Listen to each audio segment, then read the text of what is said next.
성경은 구원에 관한 이야기라는 것을 잘 아십니다. 또한 성경은 하나님께서 인간을 사랑하시되 끝까지 사랑하는 사랑의 이야기라는 것도 잘 아십니다. 따라서 하나님은 구원하시기 위하여 그 사랑 전부를 우리에게 주시고 또 드러내십니다. 그러나 하나님의 사랑은 우리가 어려서부터 보고 배우고 듣고 경험한 사랑과는 본질적으로 다른 사랑입니다. 따라서 그 사랑을 우리가 접하기만 하면, 알기만 하면 충격에 당연히 빠지게 되는 것이죠. 하나님의 사랑은 아무 것이나 용납하고 용서하는 물러터진 사랑이 아닙니다. 하나님의 사랑은 죄와 동거하지 않습니다. 따라서 우리는 하나님께서 용서하신다고 해서 모든 것을 용납하고 있지 않다는 것을 알아야 하고 착각해서는 안 된다는 것입니다. 하나님께서는 끝없이 죄로부터 돌이키라고 우리를 부르셨습니다. 오늘 우리가 읽은 이 호세아 7장 말씀은 호세아라고 하는 선지자를 통해서 하나님께서 죄를 얼마나 미워하시며 또 그 죄를 그러나 죄로부터 돌이키기 위하여 얼마나 그분께서 사랑하시는지를 보여주십니다.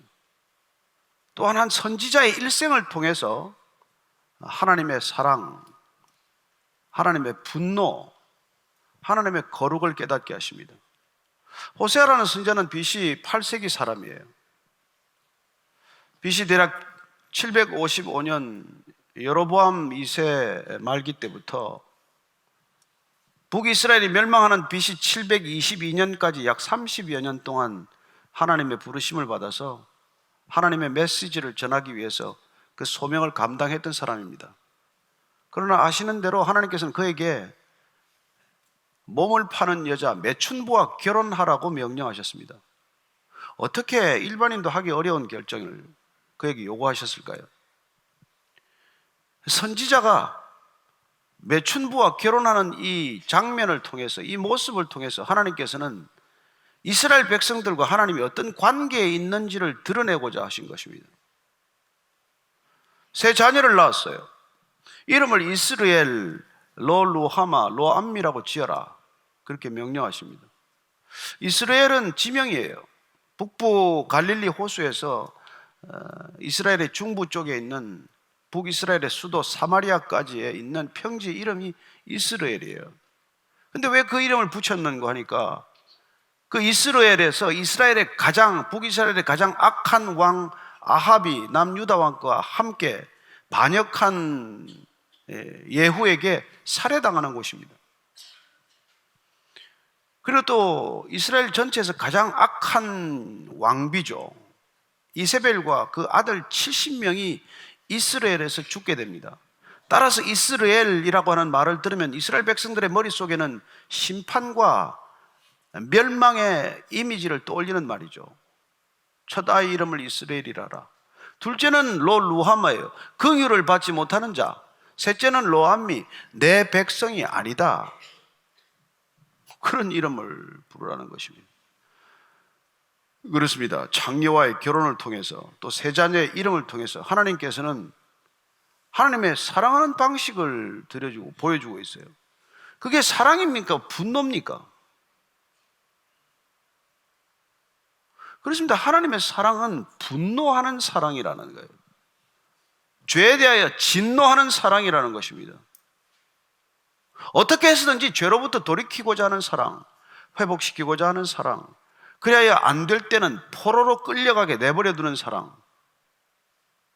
우리는 그 사랑의 본질을 정확히 알지 못하면 그냥 모든 것을 그냥 허물허물 그냥 다 받아들이고 마는 그런 것을 사랑으로 착각하는 것이죠.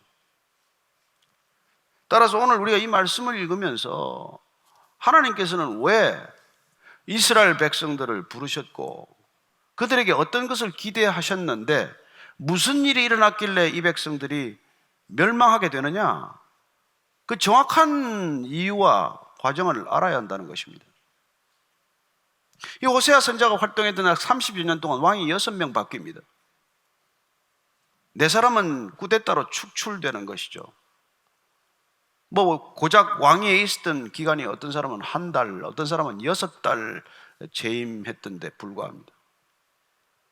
그런 격변기 내지는 멸망을 향한 조짐들이 도처에 나타나고 있을 때 하나님께서는 끊임없이 선지자를 보내셔서 또 선지자들을 통해서 죄악으로부터 돌이키라고 명령하셨지만 돌이키지 않습니다. 그 얘기예요. 오늘 7장 1절 2절 말씀 다시 읽습니다. 시작. 내가 이스라엘을 치료하려 할 때 에브라임의 죄와 사마리아의 악이 드러나도다. 그들은 거짓을 행하며 안으로 들어가 도둑질하고 밖으로 떼지어 노략질하며 내가 모든 악을 기억하였음을 그들이 마음에 생각하지 아니하거니와 이제 그들의 행위가 그들을 애워싸고 내 얼굴 앞에 있도다. 하나님께서는 치료하는 사랑이라고 말합니다. 하나님이 사랑하실 때 그냥 내버려 두는 것이 아니라 치료하겠다는 거예요. 회복시키겠다는 것입니다.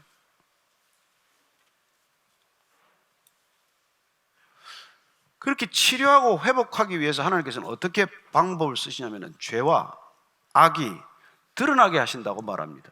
거짓이 드러나게 하신다고 말씀하십니다.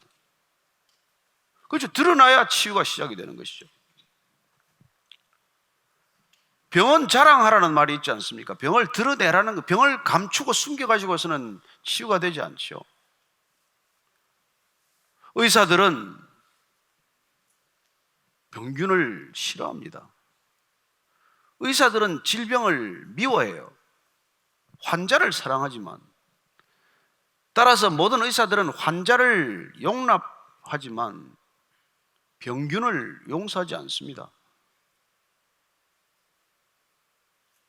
마찬가지로 하나님은 죄인들을 용서하지만 70번씩 7번이라도 용서하지만 죄를 단 한 번도 용납한 적이 없다는 것을 기억하셔야 합니다. 우리는 자칫하면은 죄를 용납하고 죄인을 용서하지 않아요. 그건 정반대인 것이죠. 오늘 하나님께서는 치유하시기 위해서 거짓을 드러내고 죄와 악을 드러나게 하신다는 것입니다. 어쩌면 지금 이 나라도 마찬가지 아닙니까? 아니, 이 땅의 모든 죄악들을 심판하시기 전에, 치유하시기 전에 하나님은 그것들이 다 드러나게 하신다고 말씀하는 것이죠. 그 드러난 거 보니까 그들은 거짓을 행하며 안으로 들어가 도둑질하고 밖으로 나와서는 떼지어서 노략질한다고 되어 있습니다.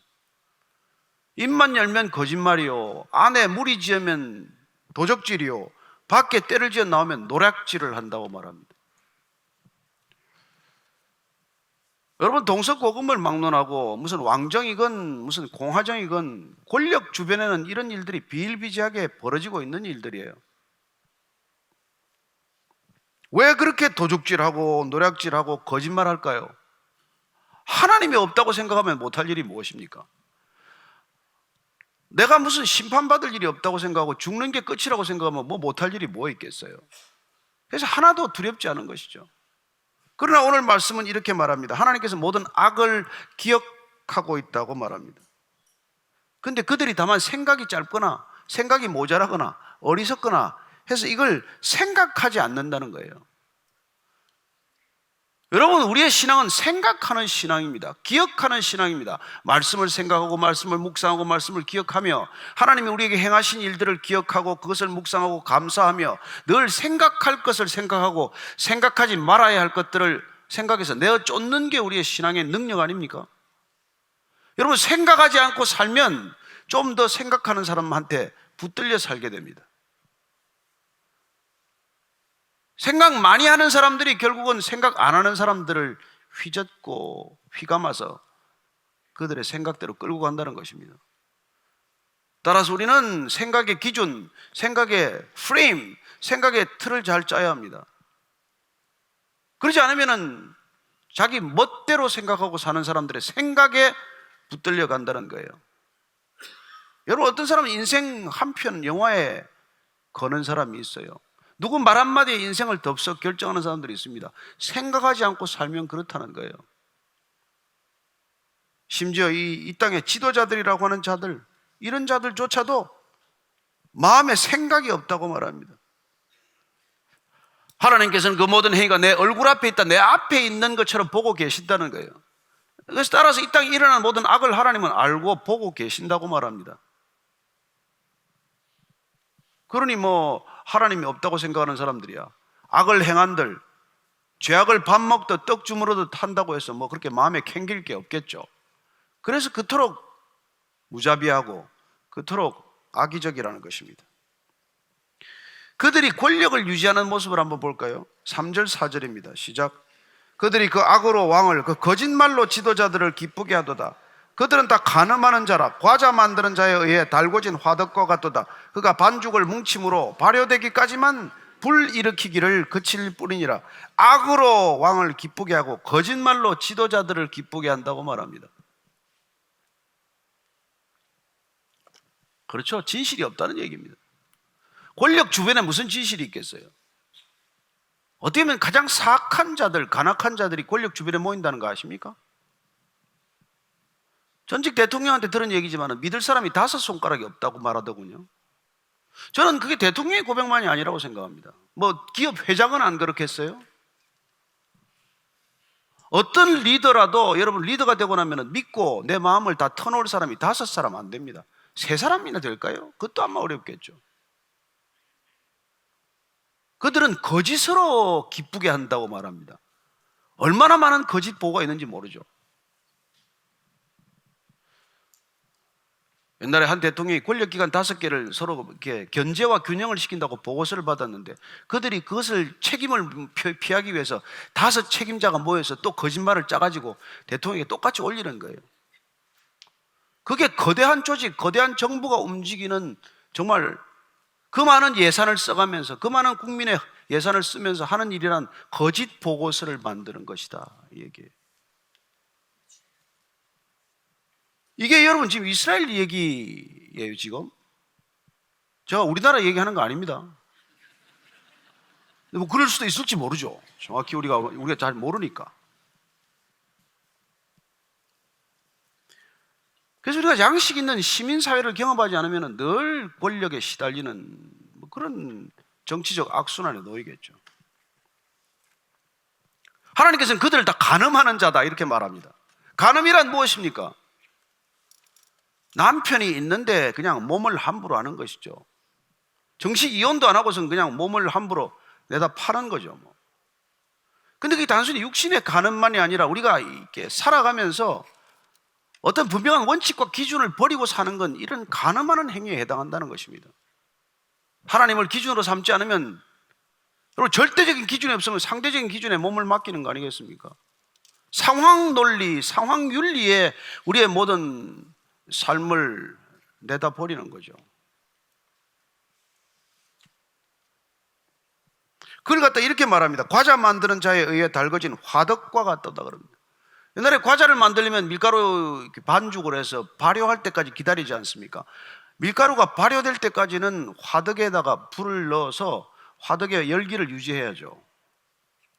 그 화덕과 같다고 말해요. 반죽을 뭉침으로 발효되기까지만 불 일으키기를 그칠 뿐이다. 이게 권력자 주변에 있는, 심지어 권력자까지도 그 안에 마음의 상태, 내적인 상태를 지금 비유한 거예요. 화덕과 같아. 불이 달궈진 화덕과 같다. 그 안에 있는 탐욕, 욕정, 그런 것들을 벌겋게 달궈진 화덕에 비유하고 있는 것이죠.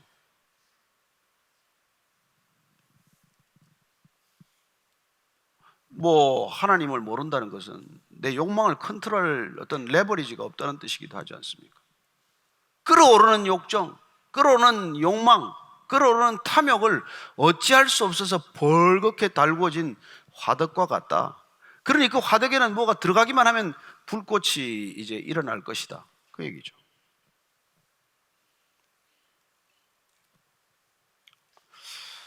(5절) (6절) (7절) 한번 같이 읽어볼까요? 시작. 우리 왕의 날에 지도자들은 술에 뜨거움으로 병이 나며 왕은 오만한 자들과 더불어 악수하는도다. 그들이 가까이 올 때 그들의 마음은 간교하여 화덕 같으니 그들의 분노는 밤새도록 자고 아침에 피우는 불꽃 같도다.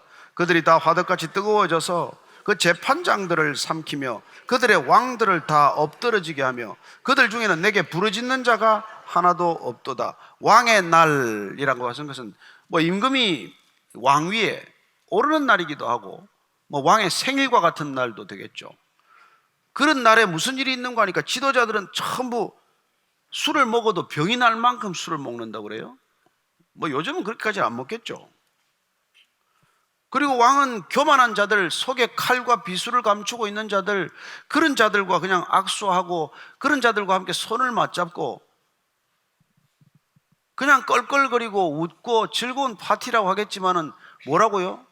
악을 가지고 왕을 기쁘게 하고 거짓말을 가지고 왕을 기쁘게 한다고 말합니다. 그리고 그들은 단순히 그냥 자신의 교만을 다 감추고 악을 드러내지 않고 그러고 하는 것이죠. 그렇지만 그들이 가까이 올 때는 그들의 마음속은 간악하기가 이를 데 없어서 아까 얘기 드린 그 화덕과 같다, 그 얘기를 한 번 더 하고 있어요. 그리고 그들 안에 감춰진 분노는 밤새도록 자고 아침에 나면은 불꽃이 일어나는 그런 불꽃과 같다고 말합니다. 그렇죠. 언젠가는 그런 불꽃이 일어나겠죠. 그러니까 그 30년 북이스라엘이 망해서 아수르에 망할 때까지, BC 722년 망할 때까지 계속해서 반란이 일어나는 것이죠. 므나헴만 자기 수명대로 살았고 나머지는 다 쫓겨나갔어요. 그리고 그 왕 주변에 있는 사람들이 여러분 언젠가는 기회가 있으면 쫓아내고 내가 권자를 차지하리라, 이런 야망들이 되어 묻겠어요. 잠시 힘이 모자라서 충성하는 체 하지만은 기회만 닿고 내 차지만 될 수 있다면은 언제든지 저 왕위는 내 것이다, 이렇게 하지 않습니까? 우리나라도 예전에 무슨 그 고려조 때 반란한 얘기를 보면은 왕후 장상의 씨가 따로 있느냐, 뭐 그렇게 반란의 명분을 합리화할 수 있는 것 아닙니까? 분노는 불꽃처럼 일어날 것이고, 그리고 화덕같이 뜨거워져서 누구를 먼저 삼킨다고? 재판장들을 삼킨다고 말합니다. 왕들을 다 엎드러지게 한다, 넘어뜨리게 한다고 말합니다. 어느 나라 얘기인지 모르겠어요.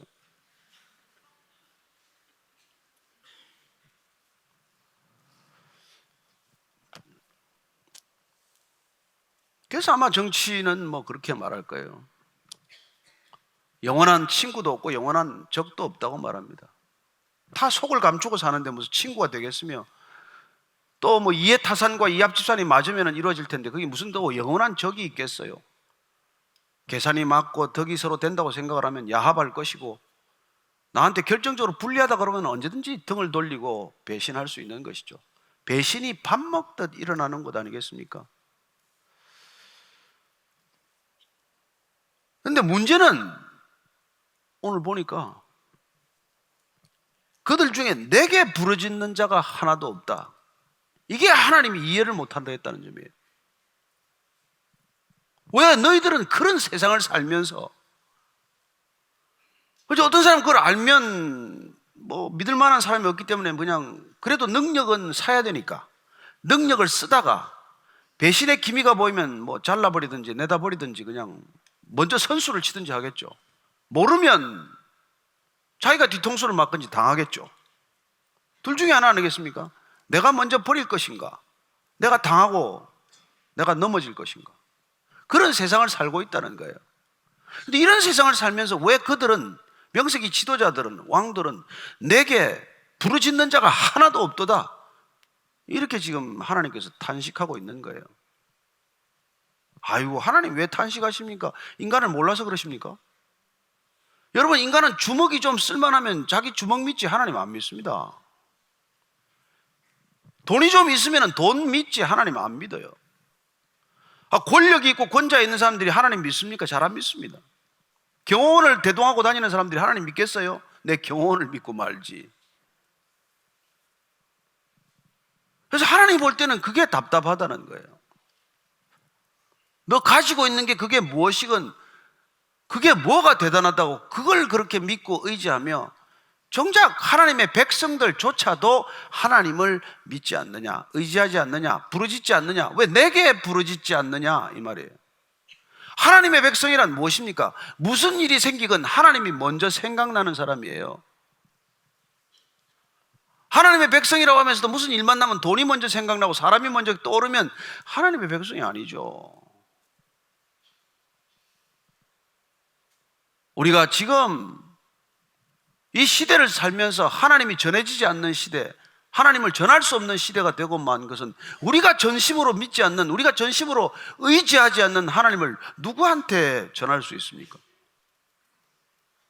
그러니 우리가 하나님 얘기를 아무리 꺼내봐야 너희들이나 하나님을 잘 믿어라, 그런 차가운 반응을 받겠죠. 우리가 하나님께 엎드렸더니, 하나님께 전심으로 하나님을 의지했더니 하나님께서 어떤 일들을 베풀어 주셨는지를 저들이 봐야 믿을 것 아니겠어요? 우리는 하나님께 전심으로 부르짖는 것이 아니라 세상이 의지하고 있는 바를 향하여 우리 또한 줄다름 치기 때문에, 무엇 때문에 우리가 저들이 하나님을 믿겠습니까? 내게 부르짖는 자가 하나도 없도다. 옛날에도 마찬가지예요. 이스라엘 백성들이 출애굽해서 광야를 전전하면서 얼마나 놀라운 하나님의 선물을 받았습니까? 그야말로 만나가 비같이 내리고 말이죠. 메추라기가 와서 도질 않나. 구름 기둥과 불 기둥으로 인도하지 않으시나. 반석에서 물이 터지지 않나. 그런 기적들을 경험하고도 불평이 터져 나오면 그냥 애굽으로 돌아가자, 그날 노예로 살던 때가 차라리 낫다, 이런 얘기를 하지 않습니까? 그래야 모세의 리더십에 계속 반기를 든 것이죠. 고라의 반역, 이런 반역들이 막 생기지 않습니까? 심지어는 형 아론과 누이 미리암마저도 등을 돌리는 사건이 생깁니다. 그러나 그때마다 온 이스라엘 백성들이 모세의 리더십을 문제 삼고 모세에게 하야를 촉구하고 이럴지 모르지만 그때마다 모세는 하나님 앞에 엎드렸다는 것입니다. 하나님의 사람은 무슨 일이 있을 때마다 하나님께 엎드리는 사람이에요.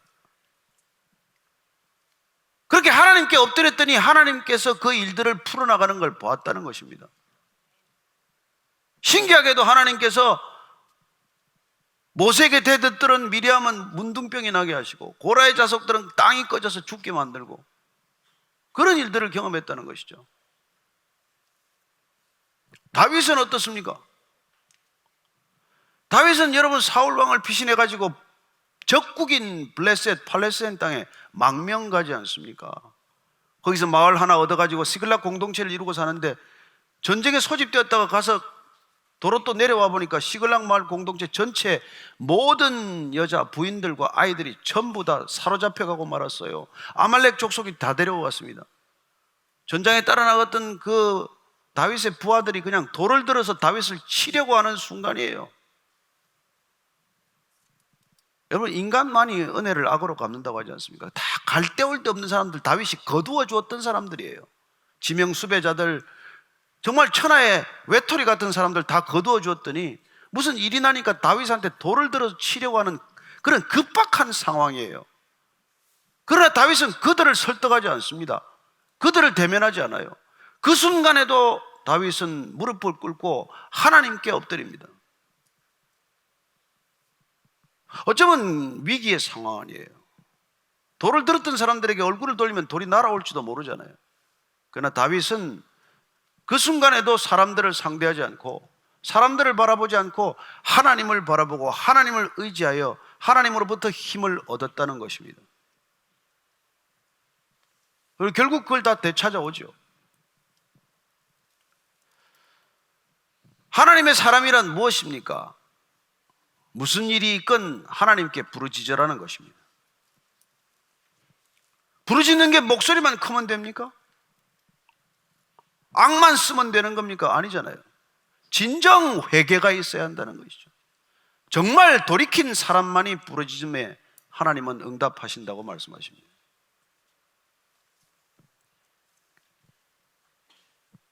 그런데 부르짖는 자가 없다, 이게 그때나 지금이나 하나님의 안타까움이죠.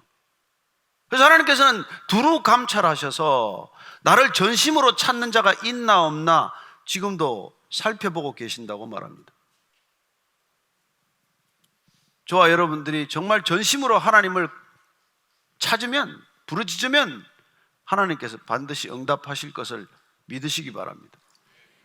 그게 우리의 신앙이에요.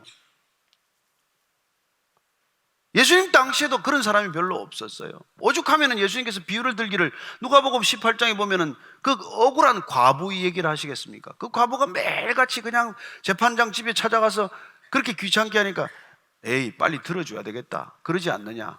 그게 믿음이라는 거예요. 구하는 게 믿음으로 구하라. 그리고 예수님께서 결론을 짓습니다. 이런 믿음을 내가 보겠냐, 이 세대에. 이런 믿음 하나를 볼 수 있겠냐. 우리는 다 믿는 사람으로 이 자리에 모인 줄로 믿습니다. 그럼 우리의 믿음을 언제 어떻게 드러내야 한다는 말입니까? 지금처럼 믿음이 필요한 시대가 어디 있습니까? 지금처럼 우리가 믿음으로 구해야 하고 믿음으로 부르짖어야 할 때가 어디 있습니까? 우리 믿음의 선배들, 우리 믿음의 부모들은 부르짖어 기도했어요. 정말 목이 터져라고 부르짖었습니다. 산에 가서 산기도 하고 철야기도 하고 새벽기도 하고 금식기도 하고 그렇게 부르짖었더니 여기까지 왔다. 그래서 뭐 세계 10위권에 들어가는 교회가 몇 개나 생기고 엄청난 성전이 생겼다. 하드웨어는 지었는지 모르겠는데 그 속이 어떻게 됐냐는 말이에요. 윗세대는 부르짖어 구했는데 우리는 뭘 지금 부르짖어 구하고 있습니까? 하나님을 구해야 하지 않겠습니까? 하나님을. 8절, 9절, 10절 말씀 읽겠습니다. 시작. 에브라임이 여러 민족 가운데 혼합되니 그는 곧 뒤집지 않는 전병이로다. 이방인들이 그의 힘을 삼켜서는 알지 못하고 백발이 무성할지라도 알지 못하는도다. 이스라엘의 교만은 그 얼굴에 드러났나니 그들이 이 모든 일을 당하여도 그들의 하나님 여호와께로 돌아오지 아니하며 구하지 아니하도다. 계속해서 좀 더 상세히 그 당시의 정세, 상황, 왕궁의 모습들을 우리에게 그려주고 있는 것이죠. 에브라임 하면은 북이스라엘의 그냥 북이스라엘을 지칭하는 말이에요. 사마리아 하면은 북이스라엘의 수도기 때문에 북이스라엘을 지칭하는 말이죠. 따라서 북이스라엘은 여러 민족 가운데 혼합되고 말았다고 말합니다. 왜요? 신앙이 혼합되면, 신앙이 변질되면 우리의 삶 전체는 혼합되고 마는 것입니다. 믿음을 지키지 않으면 우리는 우리의 정체성을 금방 잃어버리게 됩니다.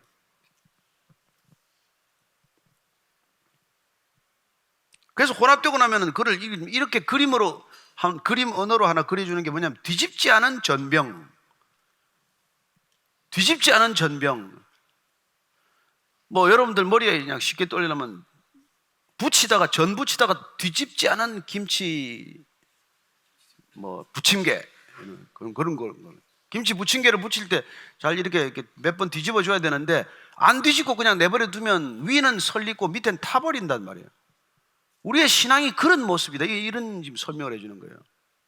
하나님을 향하여서는 설리고 이방 신들에 대해서는 타버리도록, 그래서 아무짝에 쓸모없게 되고 먹을 수가 없는 부침개처럼 그렇게 되었다는 얘기예요. 탄 거 아깝다고 먹으십니까? 잘 안 먹잖아요. 우리 탄 거. 탄 건 다 긁어내든지 안 먹게 되잖아요. 그렇게 뒤집지 않으면 그렇게 된다는 겁니다. 근데 그걸 갖다가 이방인들이 그의 힘을 삼켰다. 그런 신앙이 되면 정작 지켜야 할 하나님 신앙은 저버리고 믿지 말아야 할 우상 숭배에 빠지게 되면 결국은 이방인들이 삼키게 된다는 거예요. 이방인들. 백발이 무성해도 알지 못하는 철없는 철부지 같은 사람이 된다는 것입니다. 그래 이스라엘의 교만은 그 얼굴에 드러났고, 뭐 교만한 사람은 얼굴에 쓰지 않습니까? 나 교만 이렇게 쓰죠.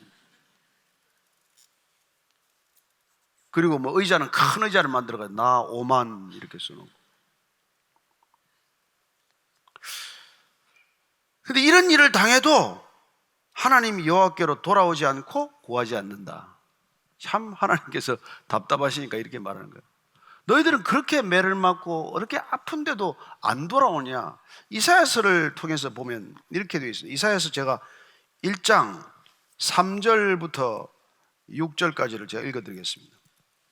그 당시 상황을 또 한번 엿볼 수 있는 말씀이죠. 손은 그 임자를 알고 나귀는 그 주인의 구유를 알건만은 이스라엘은 알지 못하고 나의 백성은 깨닫지 못하는도다 하셨도다. 슬프다 범죄한 나라요, 허물 진 백성이요, 행악의 종자요, 행위가 부패한 자식이로다.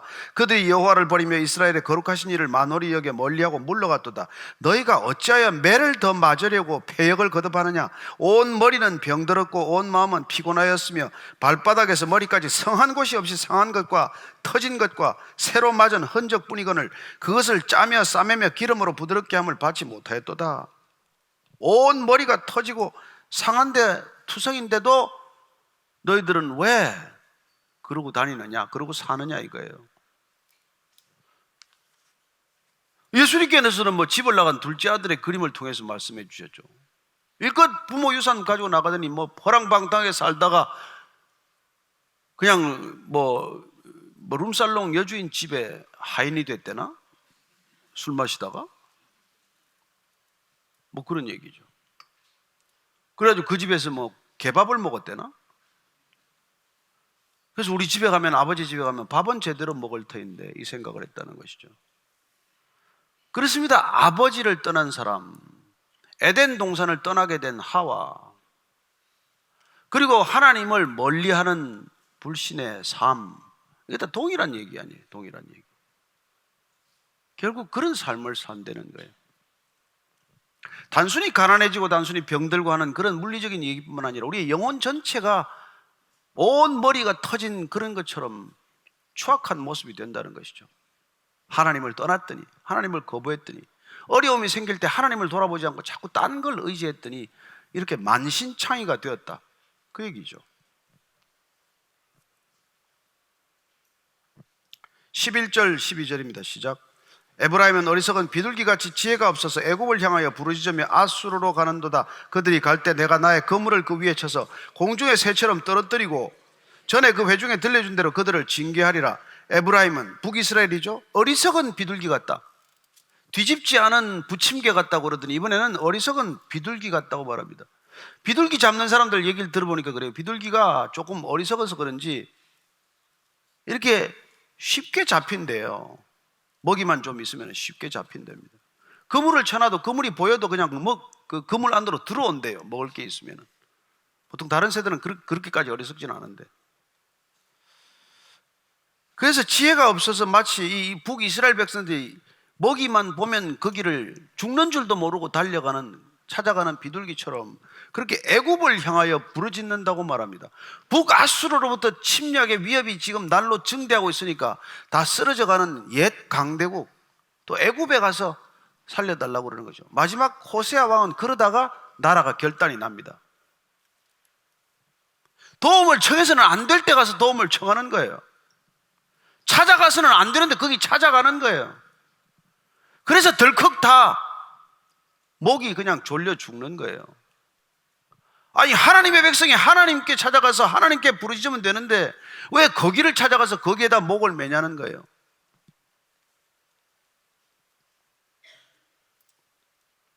참 한심하지 않습니까? 외교를 하지 말라는 얘기가 아니잖아요. 국방력을 다 허물라는 얘기가 아니지 않습니까? 국방도 중요하고 외교도 중요하고 안보도 중요하지만, 그러나 우리 믿음의 사람들은 그 어떤 것보다도 하나님을 향한 중심이 중요하다 이거 아니에요? 왜 우리는 무슨 일을 하기 전에 기도부터 합니까? 왜 모든 일을 마치고 나면 또 기도합니까? 하나님께서 이 일을 섭리하고 주관하신다는 걸 분명히 알기 때문에 먼저 하나님께 그 뜻을 묻고 그 뜻이 하나님의 뜻에 합당한지 아닌지를 우리가 묻고 분별하고 그 일을 시작하는 거 아니에요? 따라서 방향은 항상 속도보다 중요하다. 이게 우리 신앙의 놀라운 능력 아닙니까? 조금 늦을지 몰라도 방향이 바르면 옳은 곳으로 가지만 방향이 틀어지면 빨리 갈수록 대형 사고 밖에 더 납니까? 어떤 승객이 타고 빨리 갑시다 그랬더니 뭐 한참 가다가 아니 어디로 가요 했더니 손님께서 지금 빨리 가자고만 말씀하셨지 어디를 가자고 말씀하지 않으셨습니다. 아니 뭐 기사야 뭐 많이 달리면 돈 미터기 막 올라가는데 얼마나 좋아요. 빨리 가자는데. 지금 인류가 어디로 가는데 빨리 가기만 했지 어디로 가는데. 저와 여러분들이 신앙을 갖는 이유, 성경을 날마다 묵상하는 이유, 이거는 방향을 바로잡고자 하는 것 아닙니까? 우리의 방향은 온 우주 공간에 방향 없는 삶이 아니라 온 우주 공간에 딱 한 번 그분을 향해서 절대적인 진리의 기준을 가지고 방향을 갖고 살아가는 삶이라는 것입니다.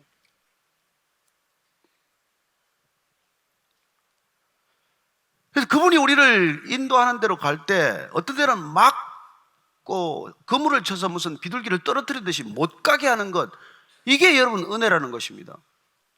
예를 들어서 하나님께서 당나귀의 입을 열어서 발람이 못 가게 막는 것, 그게 축복이에요. 내 뜻대로 가는 게 저주 아닙니까? 저는 우리가 하나님께 엎드려서 무슨 일이 안 될 때는 하나님께서 우리를 막으신다고 믿으시기 바랍니다. 그 길은 선한 길이요, 그 길은 궁극적으로 하나님이 인도하시는 길이라는 것을 믿고 내 뜻을 꺾을 줄 아는 것, 그게 우리의 분별력 아니에요?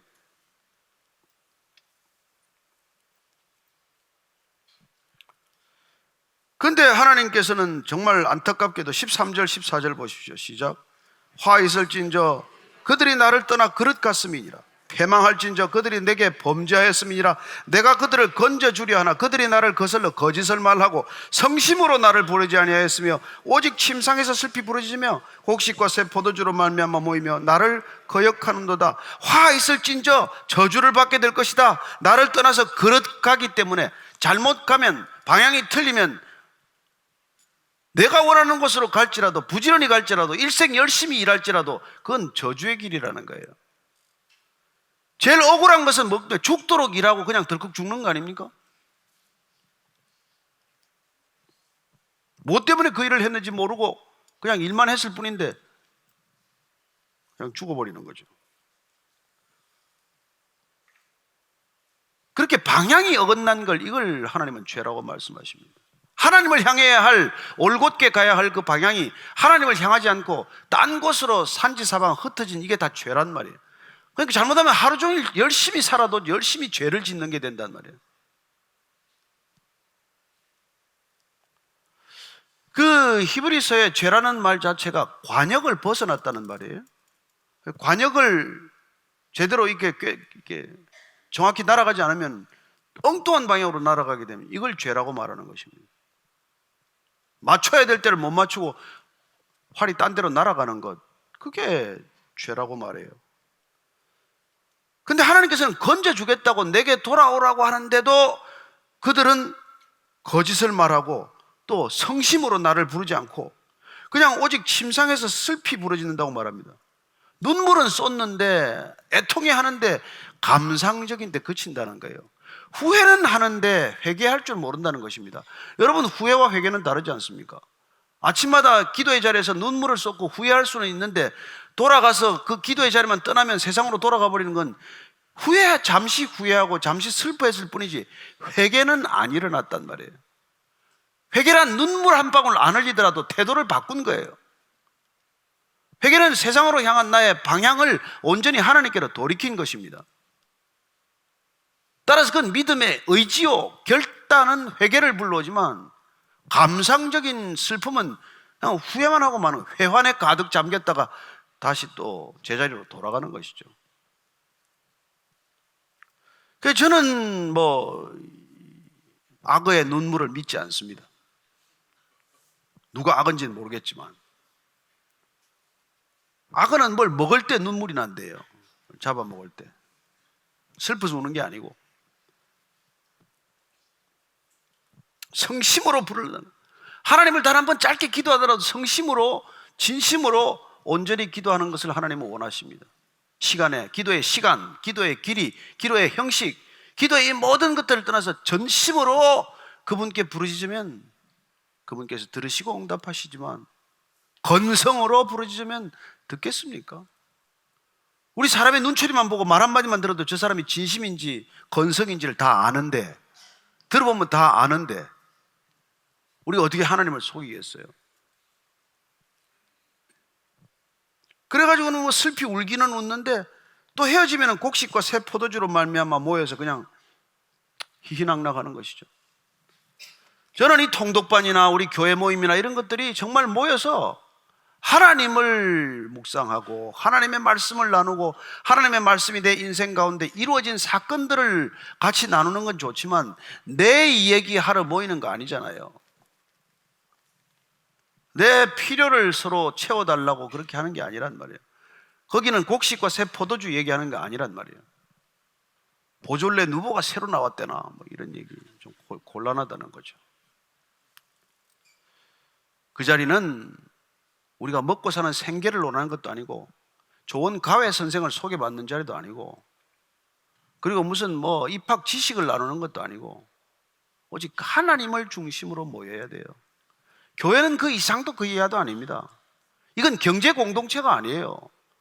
교육적 기능이 있다고 교육 공동체가 아니란 말입니다. 서로 우리가 남을 좀 도울 수 있지만 구제 공동체도 아니에요. 이건 NGO가 아니란 말입니다. 하나님의 몸이라고요, 몸. 그러니 거룩을 잃어버리면 다 잃는 거예요. 다 잃어버리는 것입니다. 여기 무슨 우리가 뭐 비즈니스 네트워크를 하겠다고 만나는 것도 아니고 무슨 뭐 물건 팔아먹을 사람 찾는 것도 아니고 무슨 다단계 판매 조직을 만들겠다고 하는 것도 아니고 여기는 하나님의 거룩을 잃으면 다 잃는 것입니다. 그래서 하나님은 거룩이세요. 하나님은 사랑이십니다. 거룩한 사랑이시죠. 사랑은 인간의 사랑과 다르다는 것이죠. 자칫 잘못하면 교회라는 이름으로 모여도 하나님을 거역하는 모임이 될 수 있다고 말씀하지 않습니까?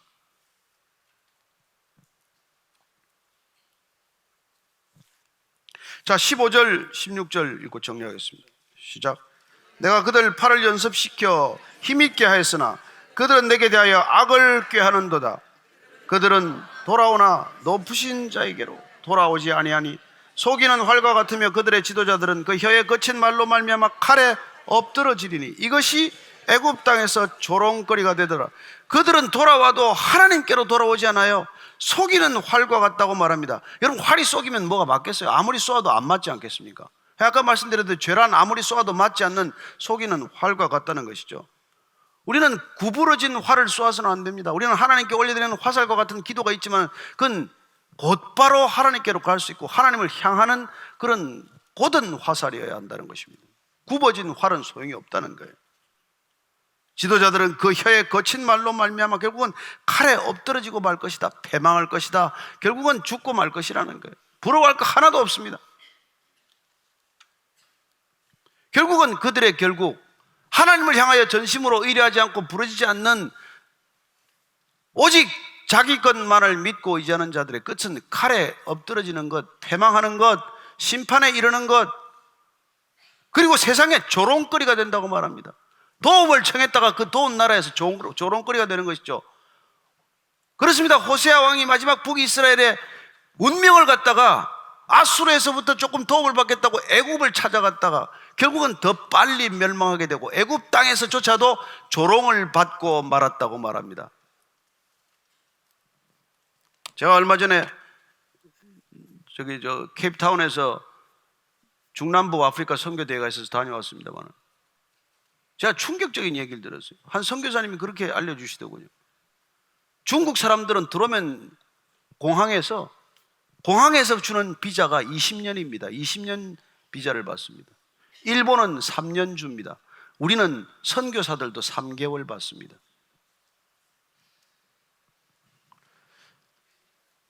여러분, 우리는 뭐가 있어서 나라가 대접을 받겠어요? 어떻게 해야 이 나라가 대접을 받겠습니까? 어디 가서 도움을 청하겠습니까? 찾아갈 때 찾아가야죠. 정말 여러분들이나 저나 부르짖어 기도해야 할 때입니다.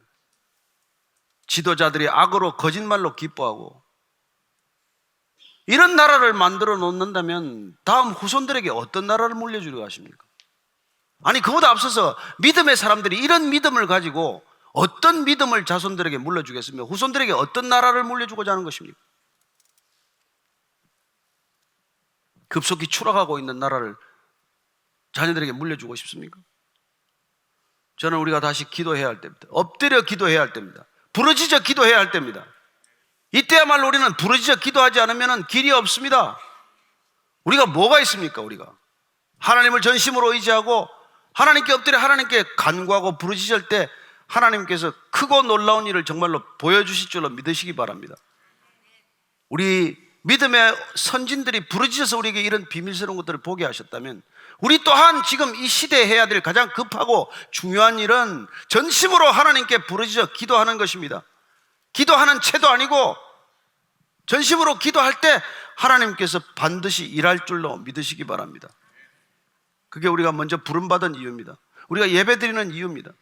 우리가 성경 보는 이유예요. 하나님의 뜻을 따라 구하고 하나님의 뜻을 분별하기 위해서 기도하고 하나님의 뜻에 순종하기 위해서 기도하는 우리가 될 때 하나님께서는 2020년에 새로운 일을 행하실 줄로 믿으시기 바랍니다. 이 나라의 국은 여러분 정치나 경제력이나 군사에 달려있지 않습니다. 저와 여러분들의 기도에 달려있다고 믿습니다. 부르짖어 기도하는 우리의 기도가 운명을 결정할 줄로 믿습니다. 이 기도에 동참하시고 이 기도를 끝까지 주님께서 기뻐 받으시는 기도로 채우게 되기를 축복합니다. 오늘 잠시 헤어지기 전에 기도할 때 하나님, 이 나라 이 민족을 불쌍히 여겨주십시오. 이 땅의 교회들을 거룩해 하여 주옵소서. 모든 그리스도인들이 거룩으로 거듭나게 하여 주옵소서. 다시 한번 주께서 우리를 새롭게 하셔서 주님 원하시는 기도 주님께 올려드리고 이 땅 가운데 진정한 화평이 오게 하여 주옵소서. 같이 한번 기도하십시다. 하나님 아버지, 이 땅에 주신 모든 하나님의 사람들, 하나님의 백성들 주께서 다시 새롭게 빚으셔서 거룩의 모양이 없더라도 경건의 능력을 갖는 교회가 되게 하여 주시옵소서. 참된 복음이 선포되게 하시고 이 땅의 모든 나라마다 하나님의 공의와 하나님의 정의가 하수같이 흐르게 하여 주옵소서. 하나님, 이 땅에 공의가 세워지기를 원합니다. 하나님의 정의가 세워지기를 원합니다. 하나님, 우리를 불러 세워주셨사오니 하나님, 이 땅에 참된 공의가 세워지게 하여 주옵소서. 거짓이 물러가게 하옵소서. 악이 물러가게 하여 주옵소서. 죄악이 드러나게 하여 주옵소서. 죄악이 주님께 심판받게 하여 주옵소서. 남과 북이 거룩한 믿음으로 하나 될 수 있도록 주님 세일을 행하소서. 주님 역사하여 주시옵소서. 주님, 우리에게 다시 한번 기회를 허락해 주십시오. 2020년도에 다시 저희들에게 기회를, 새로운 기회를 허락하여 주십시오. 저희들이 엎드려 기도하겠습니다. 저희들이 부르짖어 기도하겠습니다. 하나님, 우리의 부르짖음에 신실히 응답할 줄로 믿고 믿음으로 기도하겠습니다. 주님 역사하여 주시옵소서. 주님, 이 땅의 모든 교회가 한 교회로 연합하여 주님께 부르짖기를 원합니다. 모든 교회가 주의 교회입니다. 주님, 연합하여 주님께 부르짖어 기도할 때 하나님, 이 땅에 새로운 일을 행하실 줄로 믿습니다. 주님, 다음 세대를 주님께 올려드립니다. 주님, 다음 세대가 주님께 다시 한번 무릎 꿇고 찬양하고 주님을 전심으로 의지하고 달려가는 다음 세대가 되게 해주시옵소서. 세상으로 향해 달려가기 전에 주님께 먼저 달려가는 주의 자녀들 다 되게 하여 주시옵소서. 하나님 아버지, 뒤집지 않은 전병과 같은 신앙, 어리석은 비둘기와 같은 신앙이 아니라 하나님, 우리 안에 충만하셔서 늘 하나님께 방향을 맞춰서 하나님께만 부르짖는 우리의 신앙이 되게 하여 주옵소서. 참된 신앙으로 이 나라가 다시 한번 회복되기를 원합니다. 주님께서 크고 비밀한 일을 보여주실 줄로 믿습니다. 하나님, 응답하실 줄로 믿습니다. 이 땅을 고치실 줄로 믿습니다. 예수님 이름으로 기도합니다. 아멘.